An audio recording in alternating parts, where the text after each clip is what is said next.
दोस्तों, इजराइल अब ईरान के ऊपर किसी भी वक्त हमला कर सकता है। टाइम्स ऑफ इजराइल की रिपोर्ट की माने तो इजराइल ने ईरान पर हमला करने के लिए जो जगहें चुनी हैं, इजराइल के जो टारगेट हैं ईरान के अंदर, उनको अंतिम रूप दे दिया है।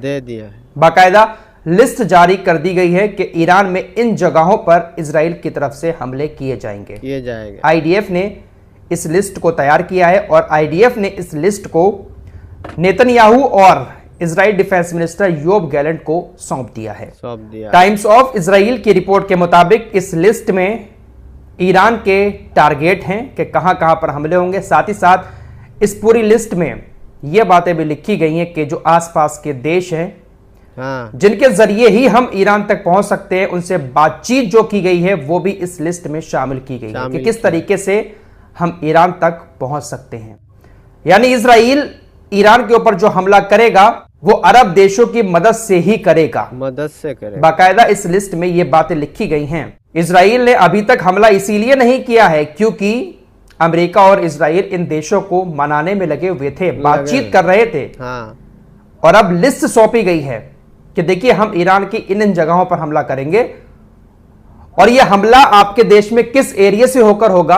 इन सारी बातों का जिक्र बाकायदा लिस्ट जारी करते हुए किया गया है। टाइम्स ऑफ इजराइल की रिपोर्ट के मुताबिक जो लिस्ट जारी की गई है उसमें टारगेट साफ कर दिए गए हैं इजराइल की तरफ से कि ईरान की इन जगहों पर हमला किया जाएगा। हालांकि अभी इन टारगेट्स के बारे में अमेरिका को अपडेट नहीं किया गया है कि हम ईरान में इन जगहों पर हमला करने वाले हैं। हो सकता है कि आखिरी वक्त में हमले के अमेरिका को जब बताया जाए तो टारगेट में कुछ बदलाव भी कर दिए बदलाव हो जाता है। फाइनल बात यह है कि इजराइल हमला करने की पूरी तैयारी कर चुका है। टाइम्स ऑफ इजराइल ने बाकायदा अपनी रिपोर्ट में यह बात लिखी है। कथित तौर पर ऐसी भी रिपोर्ट्स आ रही हैं कि बेंजामिन नेतन्याहू तेल अवीव के अंदर सुरक्षित बंकरों में चले गए हैं और वहीं से नेतन्याहू आईडीएफ को ईरान के ऊपर हमले का हुक्म देगा। इसको भी डर है कि अगर आईडीएफ ईरान के ऊपर हमला करता है तो ईरान पलटवार तो फौरन करेगा, जिस तरह से ईरान धमकियां दे रहा है। तो इसीलिए सुरक्षित बंकरों में चला गया। दोस्तों, इधर पूरा यूरोप, इजराइल और अमेरिका एक साथ हैं और इधर एक चौकड़ी है ईरान, रशिया, चाइना और उत्तर कोरिया। ये चारों देश एक दूसरे की मदद कर रहे हैं किसी न किसी के जरिए। खबर मैं आपको कल भी बता चुका हूं और आज यूक्रेन के राष्ट्रपति ज़ेलेंस्की ने भी इस खबर को कंफर्म कर दिया है कि तकरीबन 3000 उत्तर कोरिया के सैनिक रूस का साथ देने के लिए, यूक्रेन के खिलाफ लड़ाई लड़ने के लिए मैदान में उतर चुके हैं। 3000 उत्तर कोरिया के सैनिक रूस के सैनिकों के साथ मिलकर यूक्रेन की सेना से लड़ाई लड़ रहे हैं। बदले में रूस उत्तर कोरिया को एडवांस मिसाइलें दे रहा है। अंतरिक्ष में रूस को जो कामयाबी मिली है वो सारे फॉर्मूले उत्तर कोरिया को दे रहा है। यानी एक दूसरे की मदद उधर उत्तर कोरिया और रूस कर रहे हैं। इधर चाइना की भी खबर आ रही है कि चाइना ने ईरान को एक लेजर हथियार दिया है। चीन के इस लेजर हथियार का नाम है एंटी ड्रोन लेजर हथियार। कथित तौर पर कुछ तस्वीरें सामने आई हैं जिसमें ईरान के अंदर चीन के इस एंटी ड्रोन लेजर हथियार को देखा गया है। चीन का यह जो एंटी ड्रोन लेजर हथियार है, ये 4 किलोमीटर दूर से आने वाले ड्रोन को लेजर के जरिए मार सकता है, मार गिराते। इसमें इतनी ताकत है कि ये स्टील की कई परतों को पार करके ड्रोन को मार गिराते। इसको कथित तौर पर ईरान के अंदर देखा गया है। दोस्तों, खबर आपको मालूम है कि हिजबुल्लाह ने 3 दिन पहले इजराइल के एक सैन्य ठिकाने पर हमला किया था, जिस वक्त इजराइल के सैनिक खाना खा रहे थे। यह बात बहुत ज्यादा बुरी लग रही है इजराइल के अधिकारियों को कि हिजबुल्लाह ने उस वक्त हमला क्यों किया जब हमारे सैनिक खाना खा रहे थे। अरे वो खाना तो कम से कम खा रहे थे। गाजा के तो भूखे प्यासे लोग हैं बेचारे, उनके ऊपर इजराइल हमला करके उनको मार देता है। फिलहाल आपको बता चुका हूं कि राष्ट्रपति ने कहा कि यह मानवता के खिलाफ है, युद्ध अपराध है। खाना खाते हुए हमारे सैनिकों पर हिजबुल्लाह को हमला नहीं करना चाहिए था। अब ये आपकी स्क्रीन पर जो दिखाई दे रहा है, ये इजरायली सेना का स्पोक्स पर्सन एड्राई है। ये कहता है कि खाने के दौरान हिजबुल्लाह ने हमारे सैनिकों को धोखा दिया। इस्लाम इन चीजों की इजाजत नहीं देता है। इस्लाम में ये सब बैन है कि कोई अगर खाना खा रहा है, चाहे भले ही वो दुश्मन हो, उसके ऊपर हमला नहीं करना चाहिए, लेकिन इसके बावजूद भी हिजबुल्लाह ने हमारे ऊपर हमला किया। यहां पर ये इस्लाम याद दिला रहा है इन लोगों को। फिलहाल हिजबुल्लाह की बात करें तो हिजबुल्लाह और इजराइल के बीच लेबनान के अंदर लगातार झड़पें हो रही हैं। इजराइल की सेना लेबनान के कुछ इलाकों में घुस चुकी है। एक इलाका है रामिया, वहां पर इजरायली सेना अपने बुलडोजरों के साथ, अपने टैंकरों के साथ घुस चुकी है और कई सारे बिल्डिंगों के पास जाकर उसने इस तरीके से फोटो भी खिंचवाए हैं।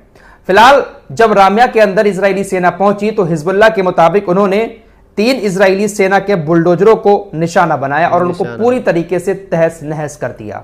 इजराइल की सेना जिस तरह से गाजा के अंदर पूरा लाव लश्कर लेकर घुसी थी, इसी तरीके से लेबनान के अंदर भी घुसी है, लेकिन लेबनान के अंदर उसको ज्यादा चोटों का सामना करना पड़ रहा है। दोस्तों, कल शाम की रिपोर्ट में आपको बता चुका हूं कि जो बाइडेन ने इजराइल से कहा कि हम आपको 30 दिन का टाइम दे रहे हैं, आप गाजा में जो नाकेबंदी कर रखी है उसको तुरंत हटा दें, वरना हम आपके ऊपर हथियार प्रतिबंध लगा देंगे।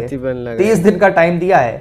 अरे भैया, जब तक तो चुनाव भी करीब आ जाएगा, अमेरिका का राष्ट्रपति का चुनाव होना है, शायद हो सकता है कि वोटरों को लुभाने के लिए इस तरीके की बातें कही जा रही हों। फिलहाल खबर ऐसी आ रही है कि ईरान पर बड़े हमले की तैयारी के लिए बाइडेन प्रशासन ने इजराइल को ज्यादा सैनिक विमान और एयर डिफेंस सिस्टम देने का आदेश दिया है।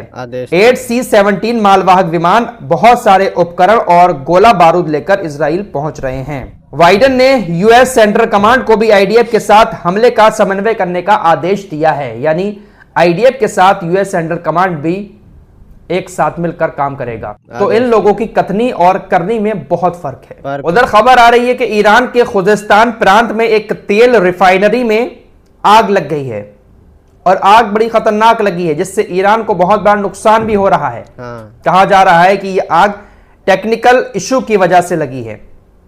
4 लोगों को वहां पर मामूली चोटें भी आई हैं, लेकिन तेल का बहुत बड़ा नुकसान उस एरिया में ईरान को हुआ है। अब जांच चल रही है कि यह टेक्निकल इशू कैसे हुआ, क्या वाकई में टेक्निकल खराबी की वजह से ही आग लगी है या फिर इसके पीछे किसी और का हाथ है।